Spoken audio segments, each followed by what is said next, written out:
Assalamualaikum warahmatullahi wabarakatuh. Saya Vinka Restika dari Prodi Sarjana Terapan Kebidanan, Poltekkes Kemenkes Pontianak. Di sini saya akan mengajarkan tugas dari dosen saya, yaitu Bu Afi Zaskia, SST MPH. Nah, di sini saya akan menjelaskan manajemen 7 langkah Farney.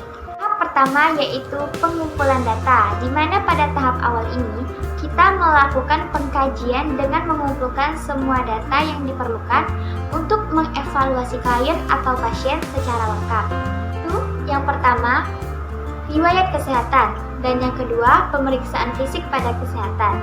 Yang ketiga, meninjau catatan terbaru atau catatan sebelumnya. Yang keempat, meninjau data laboratorium dan membandingkan dengan hasil studi. Yang kedua yaitu interpretasi data dasar, di mana pada langkah ini kita melakukan interpretasi data yang benar terhadap diagnosa pasien atau masalah pasien dengan melakukan pengumpulan data-data. Data dasar yang sudah dikumpulkan diinterpretasikan sehingga dapat dihasilkan diagnosa yang spesifik. Masalah sering berkaitan dengan pengalaman wanita yang diidentifikasi oleh bidan. Masalah ini sering menyertai diagnosa.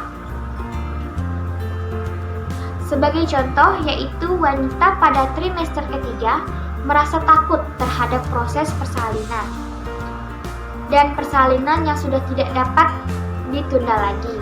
Perasaan takut tidak termasuk dalam kategori nomenklatur standar diagnosa, tetapi tentu akan menciptakan suatu masalah yang membutuhkan pengkajian lebih lanjut dan memerlukan suatu perencanaan untuk mengurangi rasa sakit. Langkah ketiga yaitu mengidentifikasi diagnosa atau masalah potensial. Pada langkah ini kita mengidentifikasi masalah atau diagnosa potensial lain berdasarkan rangkaian masalah dan diagnosa yang sudah diidentifikasi. Langkah ini membutuhkan antisipasi bila memungkinkan, dilakukan pencegahan. Sambil mengamati klien, bidan diharapkan dapat bersiap-siap bila diagnosa atau masalah potensial benar-benar terjadi. Langkah keempat yaitu mengidentifikasi dan menetapkan kebutuhan yang memerlukan penanganan segera. Mengidentifikasi perlunya tindakan segera oleh bidan atau dokter dan atau untuk dikonsultasikan atau ditangani bersama dengan anggota tim kesehatan yang lain sesuai kondisi klien. Langkah keempat, mencerminkan kesinambungan dari proses manajemen kebidanan. Jadi, manajemen bukan hanya selama asuhan primer periodik atau kunjungan prenatal saja, tetapi juga selama wanita tersebut bersama bidan terus-menerus. Misalnya, pada waktu wanita tersebut dalam persalinan. Data baru mungkin saja perlu dikumpulkan dan dievaluasi. Beberapa data mungkin mengindikasikan situasi yang gawat, di mana bidan harus bertindak segera untuk kepentingan keselamatan jiwa ibu atau anak. Misalnya, pendarahan kala 3 atau pendarahan segera setelah lahir, distocia bahu, atau nilai APJAR yang rendah.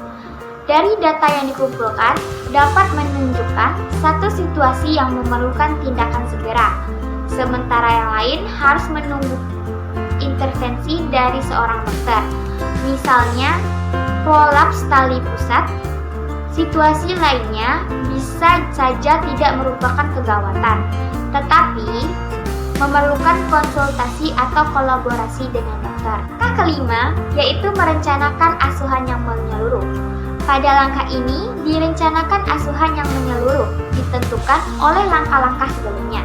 Langkah ini merupakan kelanjutan manajemen terhadap diagnosa atau masalah yang telah diidentifikasi atau diantisipasi. Pada langkah ini, informasi atau data dasar yang tidak lengkap dapat dilengkapi. Rencana asuhan yang menyeluruh tidak hanya meliputi apa yang sudah teridentifikasi oleh dari kondisi klien atau dari setiap masalah yang berkaitan, tetapi juga dari kerangka pedoman antisipasi terhadap wanita tersebut. seperti apa yang diperkirakan akan terjadi berikutnya. Apabila diberikan penyuluhan, konseling, dan apakah merujuk klien bila ada masalah-masalah yang berkaitan dengan sosial, ekonomi, kultur, atau masalah psikologis.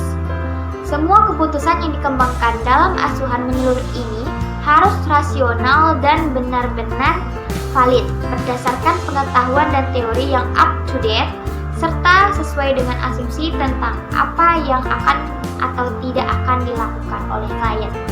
Langkah keenam, yaitu melaksanakan perencanaan. Pada langkah keenam ini, rencana asuhan menyeluruh seperti yang telah diuraikan pada langkah kelima dilaksanakan secara efisien dan aman.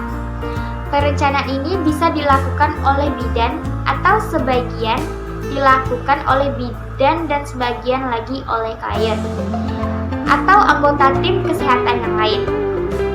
Jika bidan tidak melakukannya sendiri, ia tetap memikul tanggung jawab untuk mengarahkan pelaksanaannya.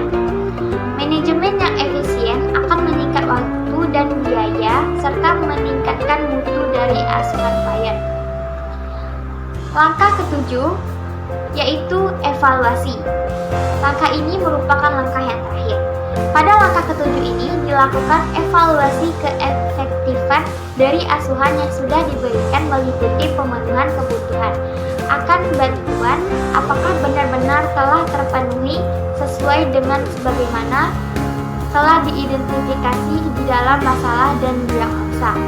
Rencana tersebut dapat dianggap efektif jika memang benar efektif dalam pelaksanaannya.